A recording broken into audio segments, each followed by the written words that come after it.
Bosra ya sorwe namko. La repentance est un canal ouvert par Dieu parce que sa personne divine ne rejette pas une personne qui se repent.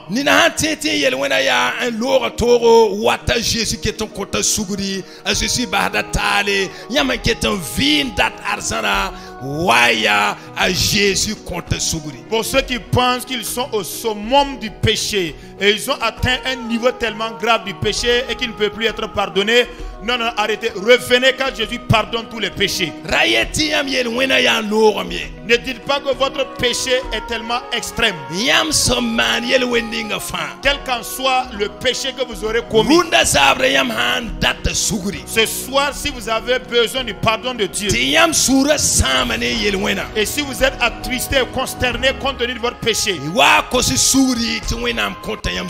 venez vous repentir devant le Seigneur et le Seigneur sera vous pardonner. Le pardon se trouve dans le nom de Jésus-Christ. Le pardon s'obtient au nom de Jésus le Nazarien. Acceptez seulement d'ouvrir la bouche. Seulement acceptez de reconnaître vos péchés. Aujourd'hui seulement, le Seigneur effacera la totalité de vos péchés. Et il semblerait que vous n'avez jamais commis même de péché. C'est ce qui exprime là son amour.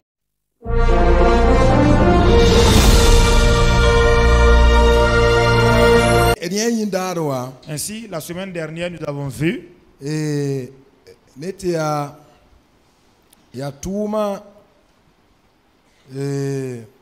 chapitre pila yoba. Nous avons parcouru le livre des Actes des Apôtres, le chapitre 16.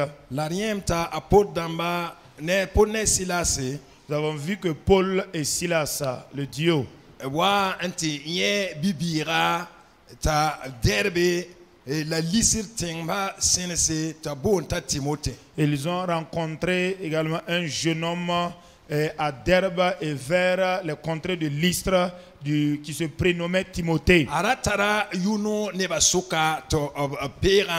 Il avait une bonne renommée et un bon témoignage parmi l'assemblée et ils l'ont amené avec eux.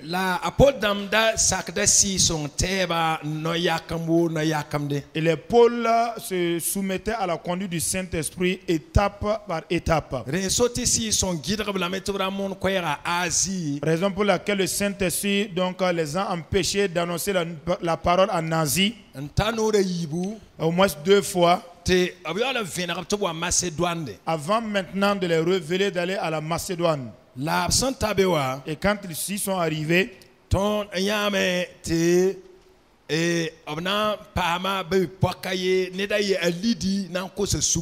verrons qu'ils vont trouver une personne qui va se convertir du nom de Lydie. C'était une femme. À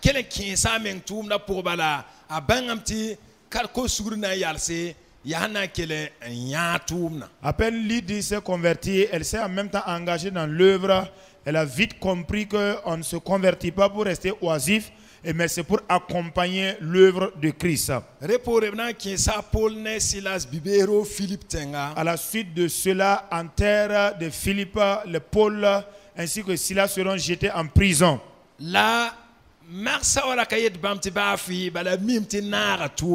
Mais les épreuves ne leur disaient absolument rien parce qu'ils savaient que cela participait également à l'œuvre. Mais dans leur ténacité, dans leur action, dans leur esprit de rester ferme, le geôlier s'est converti et s'est donné à Christ. Et lui également s'est engagé dans l'œuvre de Christ.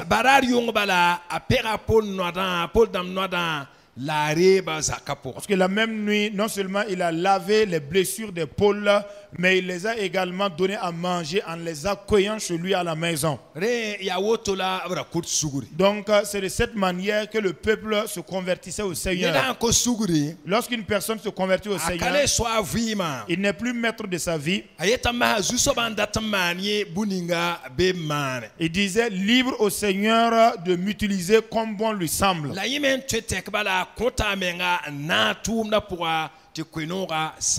Et en fonction de sa capacité à lui également, il s'engage dans l'œuvre afin d'amener l'évangile à des limites tellement éloignées. Ainsi, ce soir, nous abordons Actes des Apôtres, le chapitre 17. Par l'aide de Dieu, nous verrons Paul et Silas dans les contrées de la Thessalonique. Et quand ils sont également arrivés à Bérée, ainsi qu'à Athènes.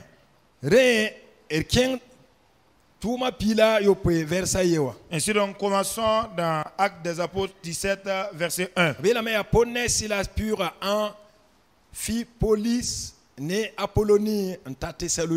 a dit, Paul et Silas passèrent par Amphipolis et Apollonie et ils arrivèrent à Thessalonique, où les Juifs avaient une synagogue. Paul y entra selon sa coutume pendant 3 sabbats et discuta avec eux d'après les Écritures. Lorsque les Paul arrivaient dans une contrée, ils rejoignaient la foule dans leur lieu habituel d'attroupement, dans le but de profiter de là pour les annoncer l'évangile. Mais en ce temps-là, c'était les Juifs qui habitaient ces contrées. Eux avaient pour coutume de faire leur culte là dans les synagogues. Mais ils avaient l'Ancien Testament seulement. Ainsi, ils croyaient fermement à toute la loi de Moïse.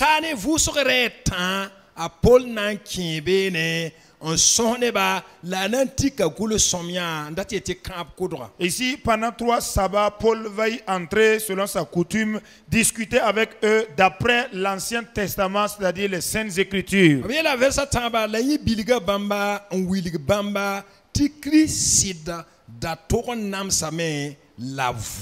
Dans le verset 3, il est dit qu'il les expliquait et établissant que le Christ devait souffrir et ressusciter des morts. Vous entendez? Parce que toutes les Saintes Écritures montrent, tout l'Ancien Testament présente qu'il y avait un Christ qui devait venir. Ce qui veut dire qu'un grand serviteur ou messager de Dieu devait venir. Mais les Saintes Écritures avaient prédit que lorsque cette personne sera venue, elle souffrirait. C'est comme si les Juifs ne percevaient pas cela clairement et avec évidence.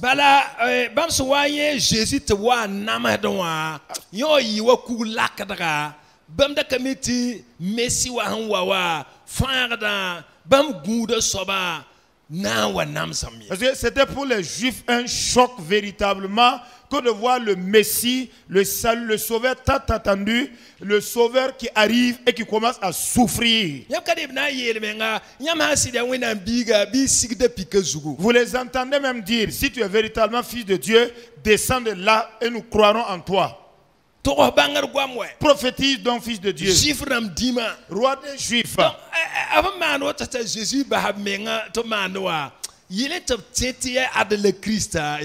Comme Jésus se taisait face à toutes ces provocations et également à tous ces outrages qu'on faisait sur sa personne, c'était difficile pour eux de croire que c'était véritablement le Messie.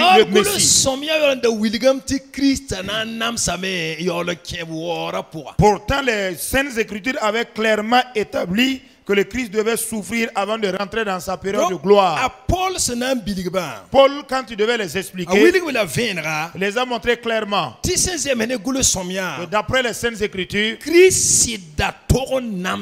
Christ devrait effectivement souffrir.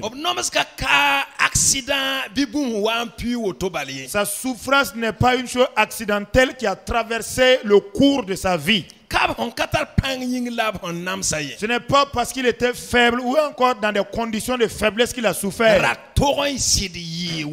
C'était établi et c'était prescrit que ça devait être ainsi.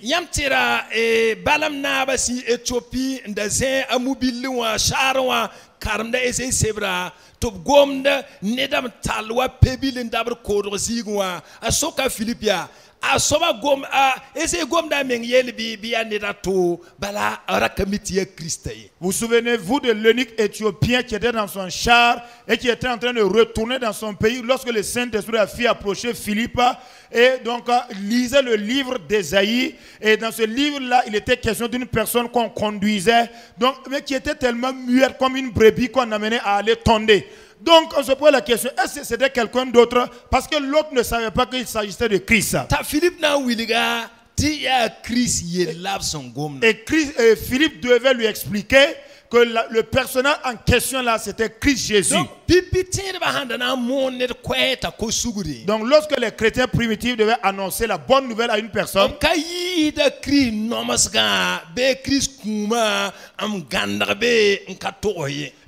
c'est-à-dire qu'ils n'acceptaient pas la souffrance de Christ, ils n'oubliaient pas de façon naturelle comme ça, sans parler de la souffrance de Jésus. Non. Wen kale gomda Christ nomasga kale gomda Christ kuma lebra kwenora to kurga Christ vikangambase. Mais si vous remarquez de nos jours, la bonne nouvelle qui est annoncée là, et ce n'est pas annoncé en parlant également du côté de la souffrance de Christ. Non, non, non. Ils ont mis de côté cette souffrance de Christ pour annoncer le côté positif et ce qui est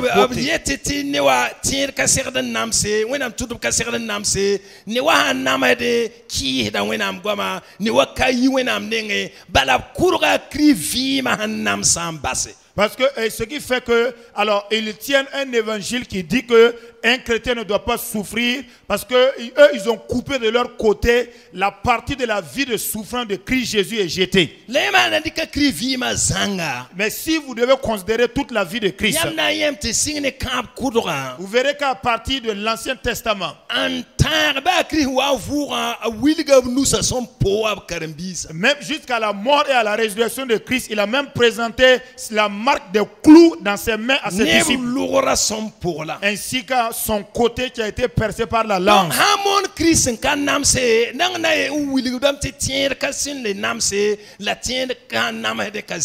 Et donc quand on prêche un Christ qui n'a pas souffert, cela veut dire simplement qu'un chrétien ne doit pas souffrir, et lorsqu'on trouve un chrétien en train de souffrir, ce n'est pas normal. Mais lorsque les chrétiens primitifs devaient prêcher, yarila ndeba handa ko suru karkanga bi hakenke nomas go makre katitu mimi bala monga wakat bala wilig bala menga takri nam same le yam bangti korkanga kalafi. Voilà pourquoi lorsque des personnes se convertissaient au Seigneur Jésus, ils demeuraient fermes, parce qu'en dépit des souffrances, de la persécution et de toute la vie dans laquelle on va les soumettre, ils demeurent fermes parce qu'on les a fait comprendre que Christ a souffert, mais cette doctrine également, on ne doit pas faiblir là-dedans. Cette doctrine-là représente un chemin tellement resserré. Donc, quand Paul est entré et qu'il voulait expliquer aux Juifs en les évangélisant,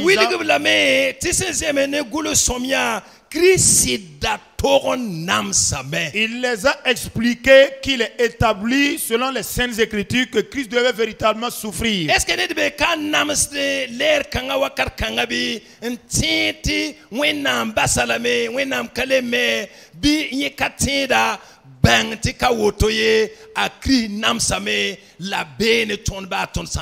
y a-t-il ici ce soir une personne qui est en proie à la souffrance, en proie au mépris, véritablement dans la persécution, qui pense que Dieu n'est plus avec lui?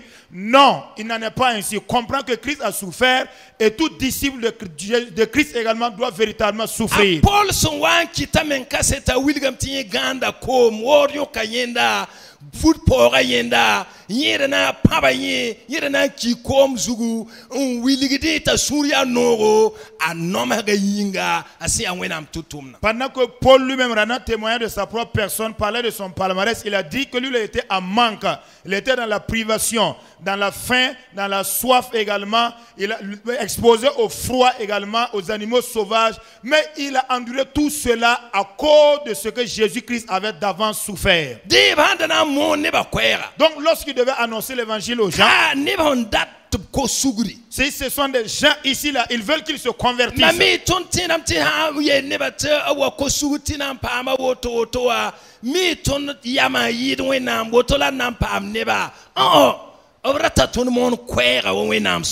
Maintenant, je ne sais pas si, en fait, pour nous, nous pensons que lorsque nous annonçons l'évangile aux gens en disant, si vous convertissez, vous obtiendrez ceci, vous aurez ceci, telle faveur et tel avantage.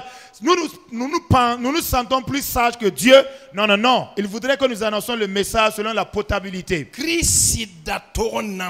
Christ, effectivement, devrait souffrir et ressusciter. Parce que la souffrance de Christ est là, sa mort hier et sa résurrection aussi. Plus loin, il dit, il leur dit, Jésus,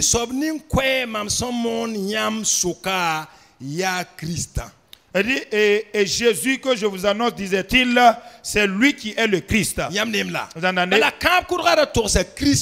Parce que l'Ancien Testament avait prédit la venue de Christ.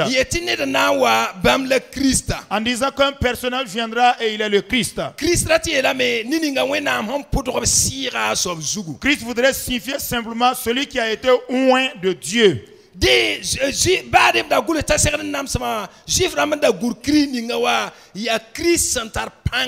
Malgré qu'il avait été écrit qu'il devait souffrir, les Juifs s'attendaient à voir un Christ tellement super puissant. Donc,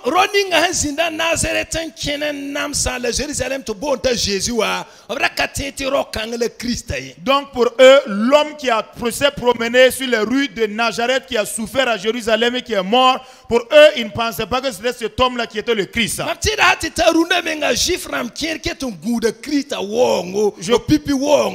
Je crois que jusqu'au jour d'aujourd'hui, certains juifs même s'attendent encore à la première venue de Christ. Parce que pour eux, le Christ dont il avait été question dans l'Ancien Testament n'est pas encore venu. Parce que le Nazarien Jésus qui a souffert, qui est mort, il ne pense pas, il ne croit pas que c'est lui qui est le Christ. Paul les expliquait que c'est Jésus, donc lui il annonce à travers son évangile. En ce moment, il se pourrait qu'ils aient entendu parler de lui. Vous savez qu'aujourd'hui, presque tout le monde a entendu parler de Christ. Surtout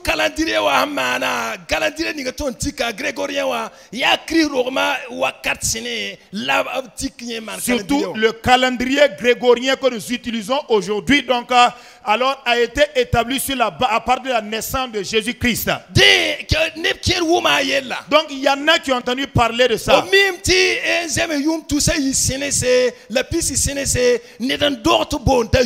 Ils savent qu'il y a environ 2020 ans de cela, il y a un personnage qui est né sur la terre des humains qu'on appelle Jésus. Parce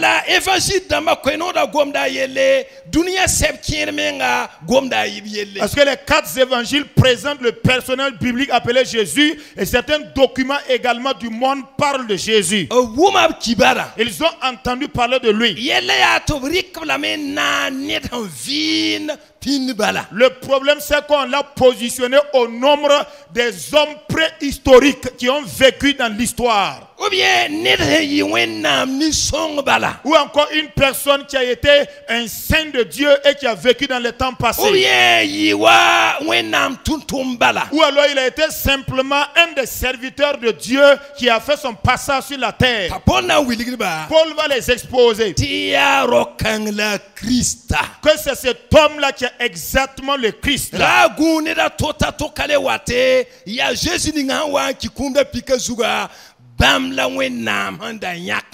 Ne vous attendez pas encore à une autre personne parce qu'un autre ne viendra pas. C'est celui-là c'est Jésus qui est mort à la croix là, qui était l'envoyé de Dieu. Pour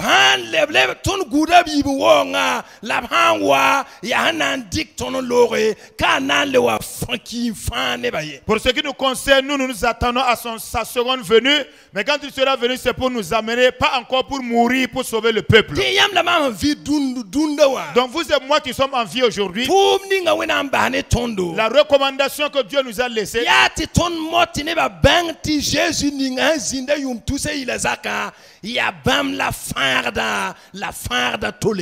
C'est que nous faisons notre mieux afin que le peuple puisse comprendre que c'est Jésus qui a vécu il y a 2020 ans de cela. C'est lui le sauveur, mais après lui, aucun autre sauveur ne viendra. Alléluia. Alléluia. Ainsi, il a montré Jésus le Christ. que c'est Jésus le Christ. Le verset 4 dit: quelques-uns d'entre eux furent persuadés de se joindre à Paul et à Silas, ainsi qu'une grande multitude de Grecs craignant Dieu aussi. Vous entendez?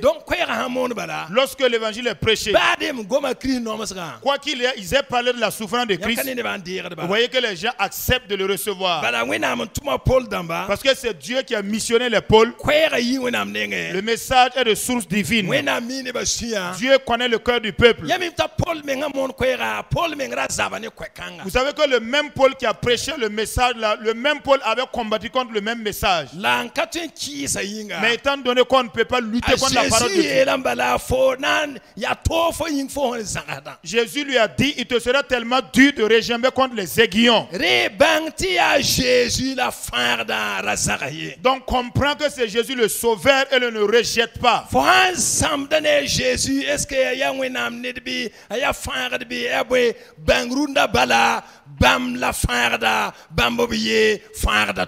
si jusqu'à ce soir tu as des doutes sur la personne de Jésus, s'il est un homme de Dieu, s'il vient de Dieu ou s'il est un saint de Dieu, comprends que c'est lui, exceptionnellement lui, et à part lui, il n'y a point d'autre sauveur. Et plusieurs des Grecs l'ont reçu. Et ils se joignirent à la multitude.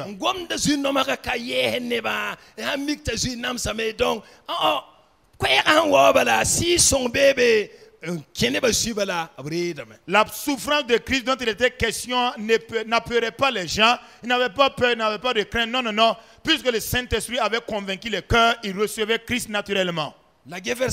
Voyez le verset 5.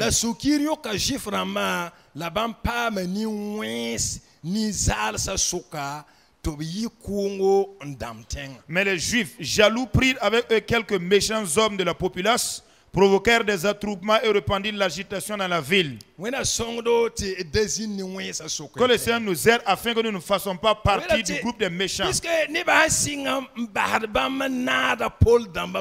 que comme les gens ont commencé à les quitter et se joindre au pôle,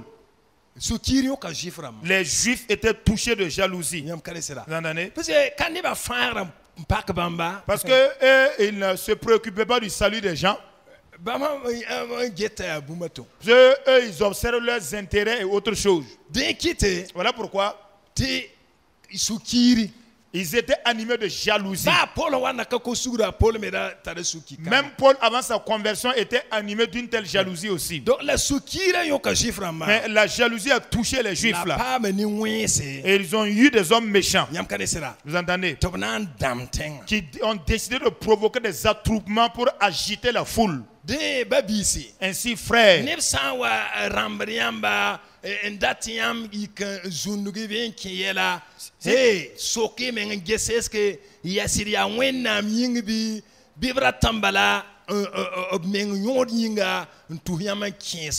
si quelqu'un ou des hommes venaient vous agiter, posez-vous la question de savoir qui est qu'ils veulent vous pousser dans des problèmes, à prendre des décisions, à faire des choix. Posez-vous la question de savoir, est-ce que c'est pour leurs propres intérêts qu'ils agissent ou encore c'est pour le compte ou les intérêts du royaume des cieux. Et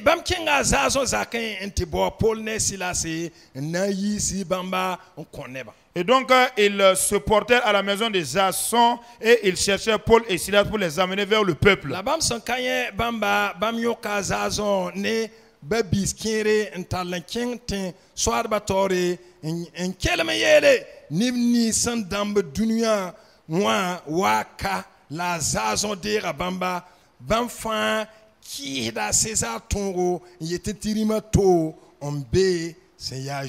Verset 6. Ne les ayant pas trouvés, ils traînaient Jason et quelques frères devant les magistrats de la ville en criant: ces gens qui ont bouleversé le monde sont aussi venus ici et Jason les a reçus.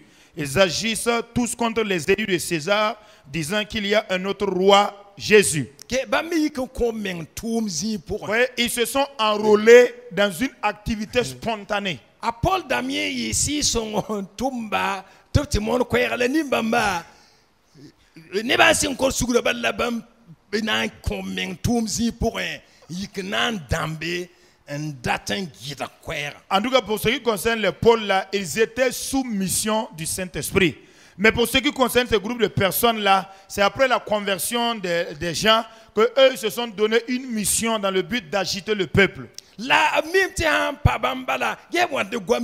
Voyez ce qu'ils ont amené comme discours.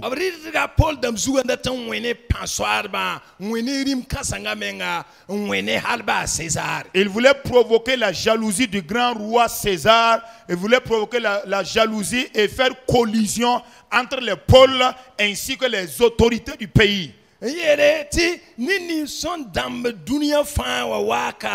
La alazazo mengendeba zakwa kenga bene nti yisienda.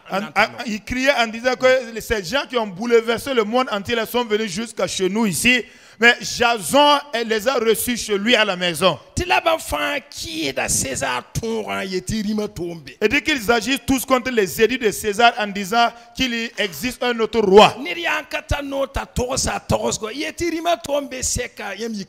Donc la liberté d'expression ou de pensée n'était donc pas admise. On dit simplement qu'il y a un autre roi. Est-ce que cela vaut la peine de soulever la foule? Pourtant, les Paul ne parlaient même pas d'un autre roi. Ce que les Paul annonçaient, c'était autre chose. C'est qu'ils annonçaient la bonne nouvelle.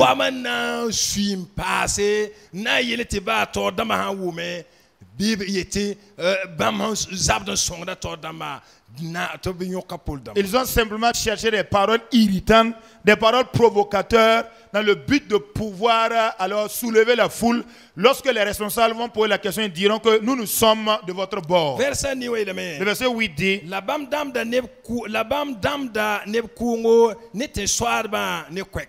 et par ces paroles, ils émurent la foule et les magistrats.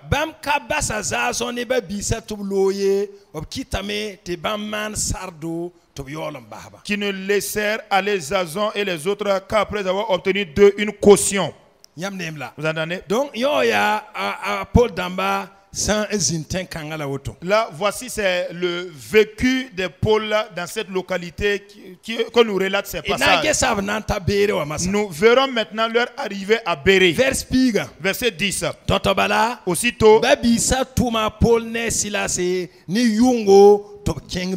les frères firent partir de nuit Paul et Silas pour Béré. Vous entendez?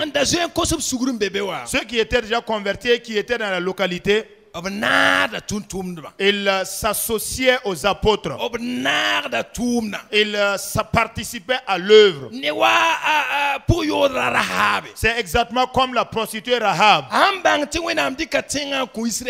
Quand elle avait compris que Dieu avait livré la ville aux Israélites, elle a décidé de donner une cachette aux espions.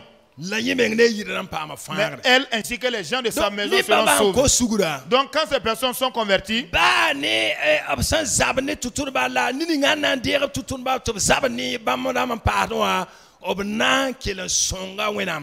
quoi qu'on s'attaquait donc aux ouvriers, aux apôtres, et ceux qui les recevaient également étaient attaqués, ils vont malgré tout apporter leur soutien dans l'œuvre de Dieu. Est-ce que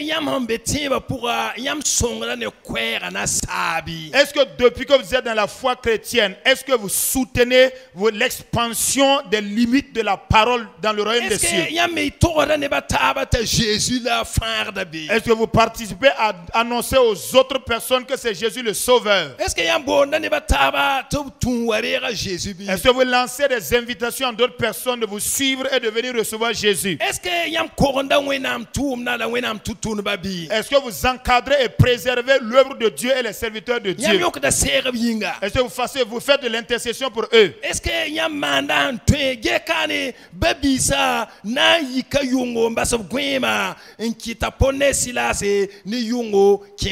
vous voyez, à travers ce passage, il nous a dit que les frères vont se lever, abandonnant donc leur sommeil et organiser la descente ou la départure de Paul et de Silas à Béré. Ils n'ont pas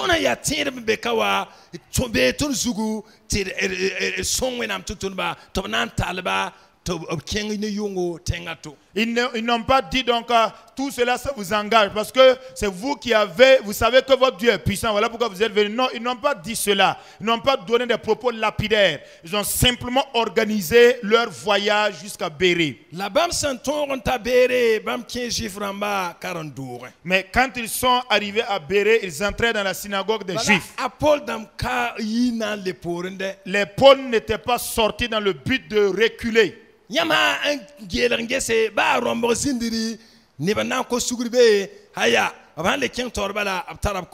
vous essayez de suivre l'itinéraire de Paul, même quand il y a un trouble à quelque part, il y a des gens qui se convertissent et eux, ils avancent dans l'annonce de l'évangile. Arrivé à Béré, ils vont encore rentrer dans la synagogue des Juifs.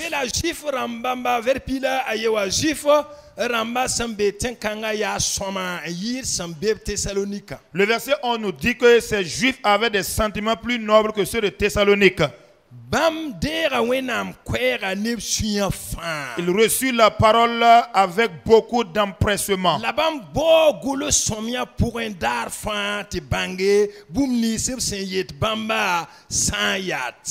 Et ils examinaient chaque jour les Écritures pour voir si ce qu'on leur disait était exact.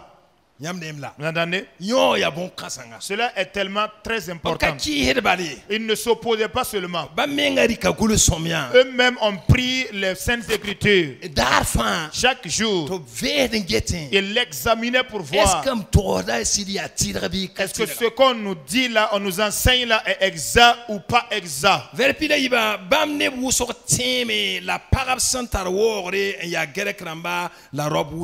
Le verset 12 dit, plusieurs d'entre eux crurent, ainsi que beaucoup de femmes grecques de distinction et beaucoup d'hommes. Vous entendez?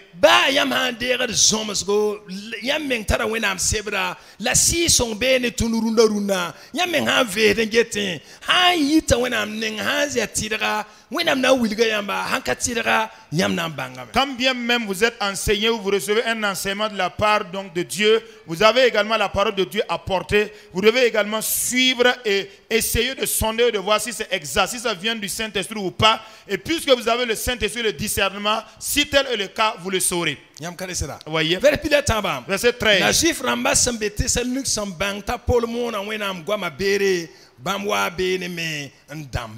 Mais quand les Juifs de Thessalonique surent que Paul annonçait aussi à Béré la parole de Dieu, ils vinrent y agiter la foule. Voyez. Eux aussi, ils continuent donc de faire leurs œuvres.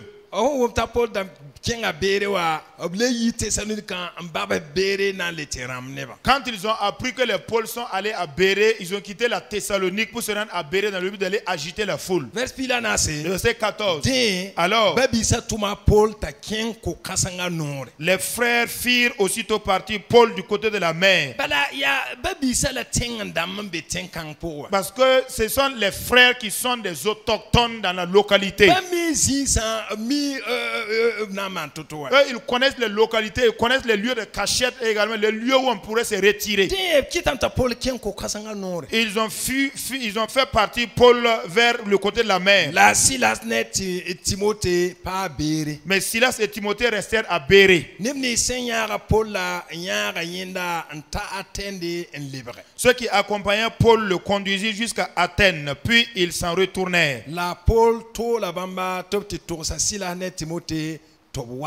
Chargé de transmettre à Silas et à Timothée l'ordre de le rejoindre au plus tôt.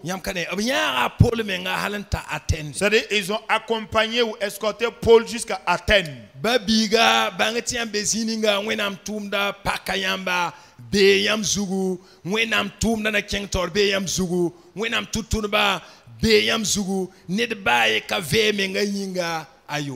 Frères, comprenez que le lieu là où vous résidez ou là où vous travaillez, là, l'œuvre de Dieu est sur votre responsabilité, ça vous incombe. La vie des serviteurs de Dieu, la vie de l'Église également vous incombe. Nul ne vit sur base de ses propres intérêts, mais nous vivons sur la base de l'intérêt général du corps de Christ.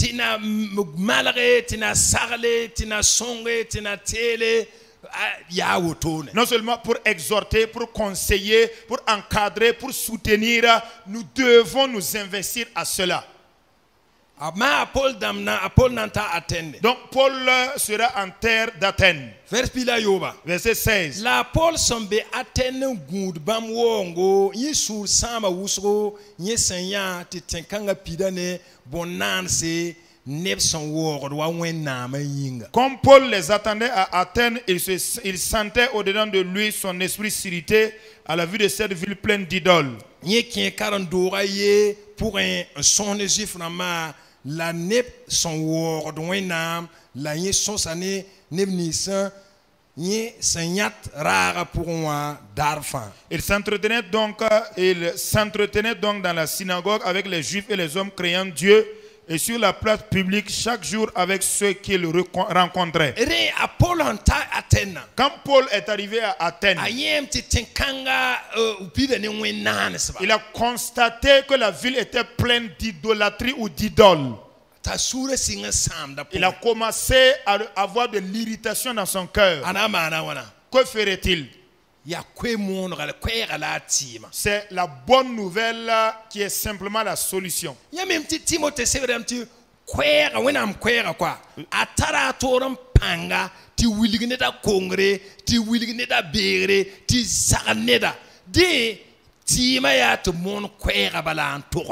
savez, le livre de Timothée, l'épître de Timothée dit que la parole de Dieu est utile pour être enseignée, instruire l'homme de Dieu afin qu'il soit parfait, le corriger, le recadrer. Donc la solution c'est d'annoncer l'évangile seulement. Donc quand Paul a vu cette population adorant beaucoup d'idoles, parce qu'ils ont un fort désir mais ils ignorent qui est le vrai Dieu. Vous voyez?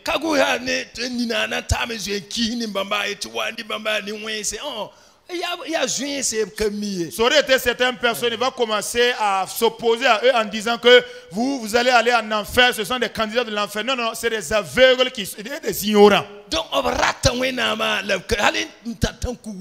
Non seulement ils ont un grand désir de connaître Dieu, mais ils ne le connaissent pas. Ils avaient pas mal d'idoles. Donc, pour un son de chiffrement, la nuit sont warwenama, les sont sané, ni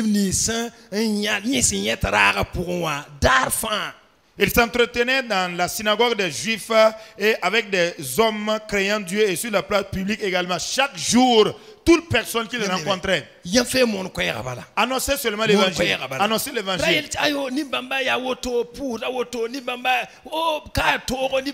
Non, non. Ne dites pas non, non, ce groupe de personnes-là, ces personnes-là, ils sont ceci, ils sont cela, ils sont compliqués, ils prient vers tel Dieu ou non. Annonce seulement l'évangile, la parole, et la parole fera ses preuves. Le verset 18 dit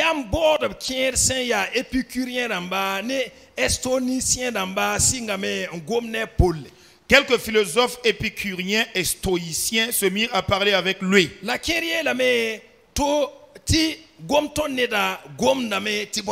Et les uns disaient, que veut dire ce discoureur?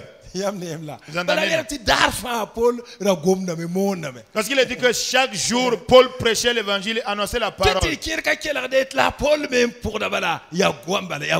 Il se pourrait que certains n'écoutaient pas, mais Paul ne se lassait pas également d'annoncer l'évangile. Parce qu'il ne pouvait pas laisser ce peuple-là dans leurs conditions. Il a dit que quelques philosophes ont posé la question, qu'est-ce que ce discours a dit encore? Ce que Paul voulait là, c'est ça seulement, cette question-là, afin qu'il puisse les expliquer.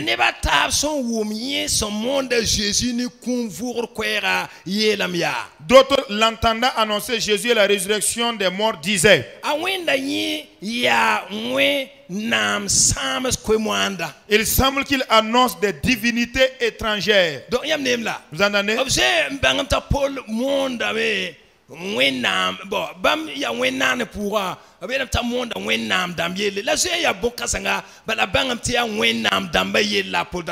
Étant donc des adorateurs d'idoles, ils ont commencé à caricaturer Paul en disant que Paul annonce des divinités étrangères. C'est déjà bien parce qu'ils savent déjà que Paul va parler d'un Dieu. Donc ils disent qu'il veut parler de divinités étrangères.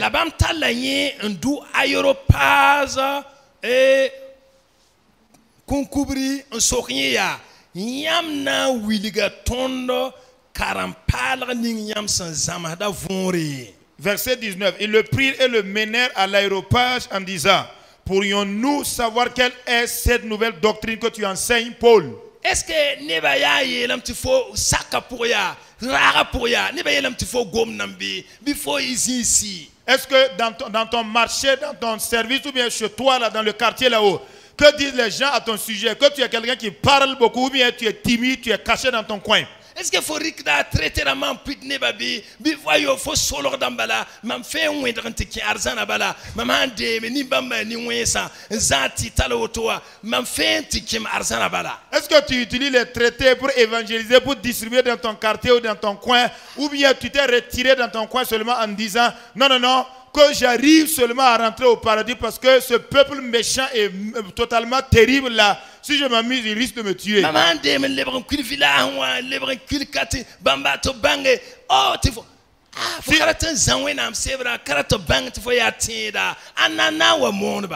je m'amuse et que je reprends le chemin du village encore pour les annoncer l'évangile, sorciers qu'ils ils vont me faire ceci, ils vont me faire cela. Tu ne veux même pas tenir la Bible pour qu'on sache que tu es chrétien.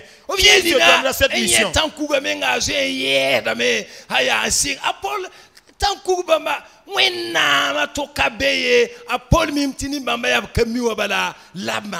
C'est pour certaines personnes, à la vue même des idoles, ils commencent à grelotter, commencent même à trembler. Mais Paul s'en fichait pas mal devant ces idoles. Il savait que c'était des ignorants. Voyez. King aéroport tinewa ya zivuro zi yalanga zinep sentigum kela kwe yelama est-ce que ton yam tu toi ton yam korompala yelbi. Ils ont amené Paul, ils l'ont conduit à l'aéropage. C'est un lieu, c'était un espace assez vaste, déblayé, là où les gens pouvaient se rencontrer pour écouter la parole des enseignements. Ils ont dit: est-ce que tu peux nous annoncer donc cette nouvelle là? C'est ce que Paul voulait. Mais c'est Dieu également qui prépare tout cela. Le verset 20 dit: car tu nous as fait entendre des choses étranges. Nous voudrions donc savoir ce que cela peut être. Alléluia. Alléluia.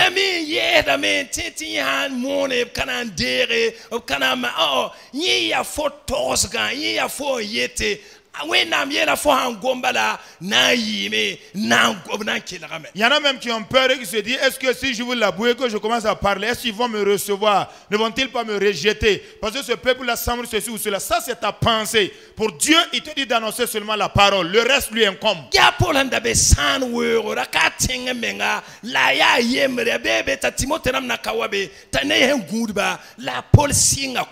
On servait Paul qui se trouvait dans un territoire à l'étranger. Pendant qu'il y était, il ne connaissait personne là-bas. Il attendait même les Timothée ainsi que Silas, mais il a commencé à annoncer l'évangile.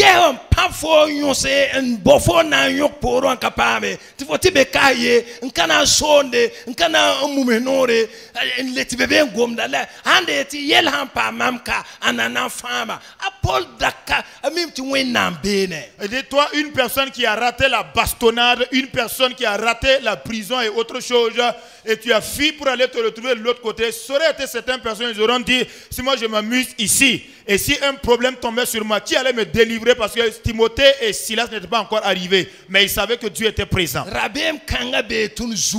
Cette peur-là circule dans nos pensées, dans nos têtes là seulement.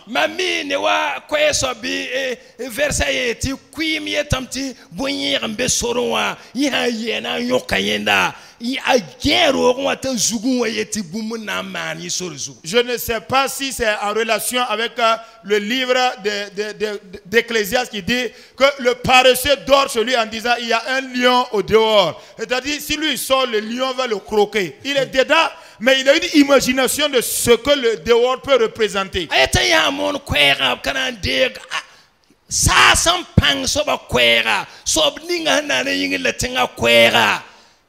Tifo tosa ne si son panga tifo tose kabuminga kana poneda wilige ba fo patron wilige ta Jésus nongala me ge bipugula nama zakem bipugula maseminga anama pa mamare. Simplement, c'est annoncer la bonne nouvelle de l'évangile du royaume des cieux, la parole du roi des rois, du tout-puissant. Et tu penses que si tu annonces, les gens ne vont pas recevoir. Annonce-le seulement. Considère l'action de la petite fille israélite qui était dans la cour de Naaman, qui a simplement décidé de parler et grâce à elle, Naaman a été guéri. Parle même si c'est ton patron ou ta patronne. Donc les gens ont manifesté le désir d'entendre parler du Dieu étranger au sujet duquel Paul prêchait. Le verset 21 maintenant.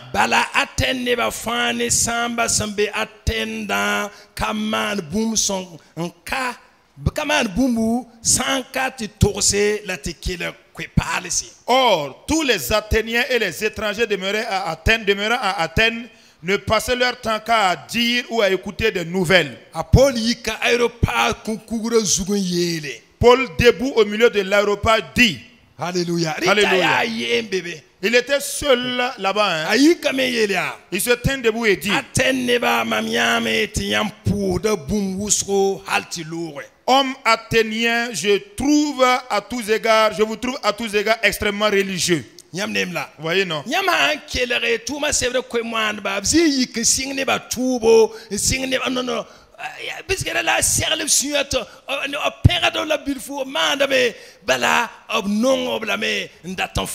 Si vous suivez donc tous les évangélistes du livre des Actes des Apôtres là, ils ne commençaient jamais à insulter le peuple, à les maudire. Non, non, non. Ils les appréciaient, ils préparaient leur cœur parce qu'ils avaient de l'amour pour eux avant de les annoncer l'évangile. Paul se tenant debout dit: Homme athénien, je vis. Je vois donc, je vous trouve à tous égards extrêmement religieux.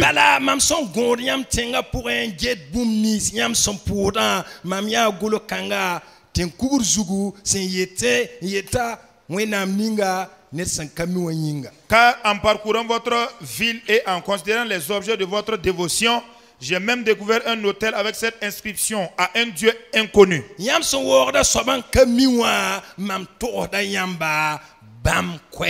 que vous reverrez sans le connaître, c'est ce que je vous annonce. Donc,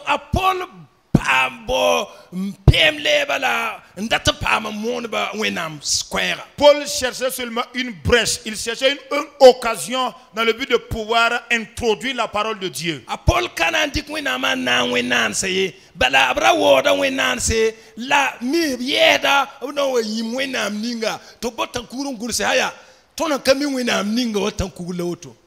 ne va pas considérer Dieu, ne va pas confondre Dieu à leurs idoles. Non, non, non. Parce qu'ils adoraient beaucoup de Dieu.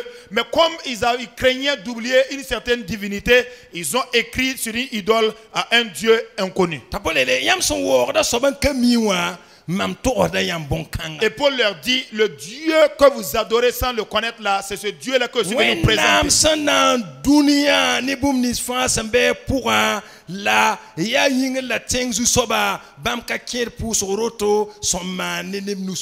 Le Dieu qui a fait le monde et tout ce qui s'y trouve, étant le Seigneur du ciel et de la terre, n'habite point dans des temples faits de mains d'hommes. Fan vim la boum fan wa net katwen son bamba ne obnustum wa obson on kong boumye. Il n'est point servi par des mains humaines, comme s'il avait besoin de quoi que ce soit. Lui qui donne à tous la vie, la respiration et toutes choses. La bamda na nisal boudfan ne da yemre zindi bamba dunia fan zuko. Il a fait que tous les hommes sortis d'un seul sein habitant sur toute la surface de la terre. La pene wilga wakat welere la solom torse tibam twen bonwenam ambabali ne panteka enyabamba. Ayant déterminé la durée des temps et les bornes de leur demeure, et il a voulu qu'ils cherchassent le Seigneur et qu'ils s'efforçassent de le trouver en tâtonnant. Bien qu'il ne soit pas loin de chacun de nous.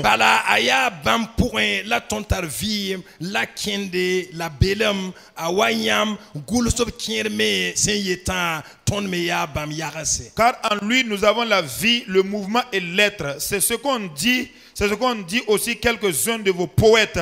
De lui, nous sommes la race.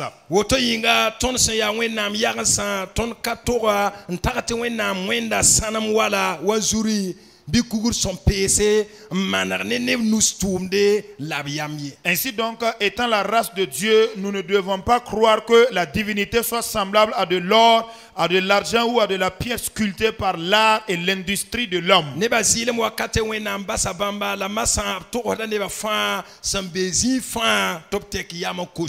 Verset 30. Dieu, sans tenir compte des temps d'ignorance, annonce maintenant à tous les hommes, en tout lieu, qu'ils aient à se repentir.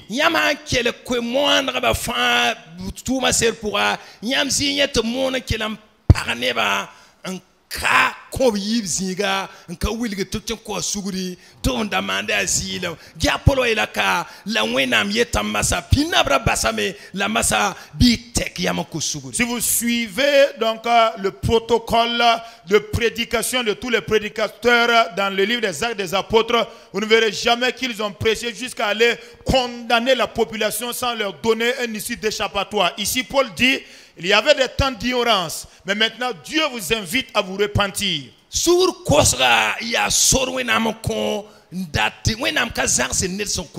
La repentance est un canal ouvert par Dieu parce que sa personne divine ne rejette pas une personne qui se repent.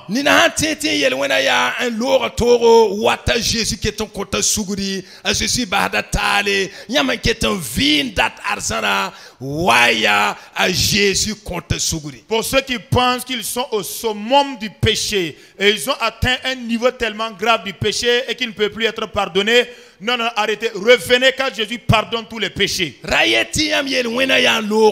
Ne dites pas que votre péché est tellement extrême. Quel qu'en soit le péché que vous aurez commis. Ce soir, si vous avez besoin du pardon de Dieu. Et si vous êtes attristé et consterné compte tenu de votre péché. Venez vous repentir devant le Seigneur et le Seigneur sera vous pardonner. Le pardon se trouve dans le nom de Jésus-Christ. Le pardon s'obtient au nom de Jésus le Nazarien. Acceptez seulement d'ouvrir la bouche. Seulement acceptez de reconnaître vos péchés. Aujourd'hui seulement, le Seigneur effacera la totalité de vos péchés. Et il semblerait que vous n'avez jamais commis même de péché. C'est ce qui exprime là son amour. Verset 31.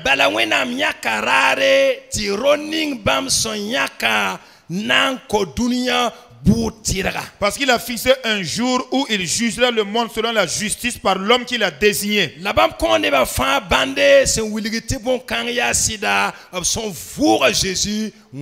Ce dont il a donné à tous une preuve certaine en le ressuscitant d'entre les morts.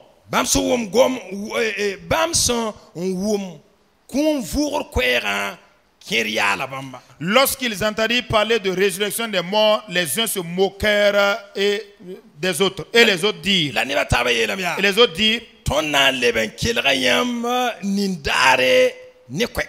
Nous t'entendrons là-dessus une autre fois.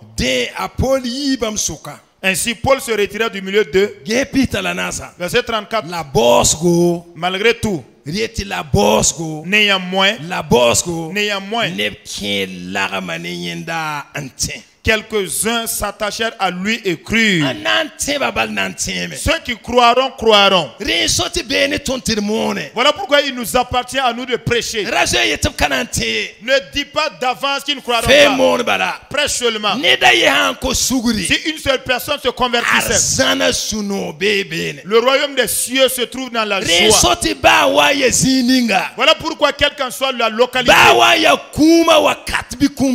même si c'est devant un cas de décès ou pendant la mort, même lorsque nous serons à la porte de notre mort, si tu as encore la capacité d'annoncer la parole, même en temps de maladie grave, si tu peux toujours annoncer l'évangile, en occasion favorable ou pas, annonce la parole, annonce la bonne nouvelle, annonce seulement. Il a dit que néanmoins, quelques-uns donc ont crurent en lui. Il s'agit de Denis l'aéropagite et une femme nommée Damaris. ainsi que d'autres personnes avec eux. Ainsi, dans la ville d'Athènes, il y a eu des convertis au Seigneur. Ça n'a pas été gratuitement fait. Vous voyez. Donc prêchez la parole, frère. Parce que si Satan arrive à nous faire fermer la bouche, cela lui suffit. Vous entendez? Voilà pourquoi les pierres et les gens ont été arrêtés en disant nous vous interdisons formellement. Ne prêchez plus jamais au nom de ce nom de ce homme. Vous avez la permission de marcher. Vous avez la liberté de voguer, aller à vos occupations. D'autres discours, vous êtes libre de les faire. Mais ne parlez plus du nom de cet homme Jésus-là. Pierre et Jean le répliquèrent. Vous-même essayez de juger vous-même. Est-il convenable pour nous de nous résigner à ne pas annoncer une chose comme nous avons vu? Si nous avions vu autre chose, nous aurions annoncé cette chose. Mais nous ne pouvons ne pas annoncer. Jésus a souffert. Il est mort. Il est ressuscité. Et il revient encore. Ils ont annoncé. Que le Seigneur nous aide à annoncer. Annoncer l'évangile du Seigneur. Ne pas insulter. Ne pas prêcher donc dans le but de se faire voir. Annonce l'évangile avec amour afin que les gens soient sauvés. Que le Seigneur nous aide. Au nom de Jésus.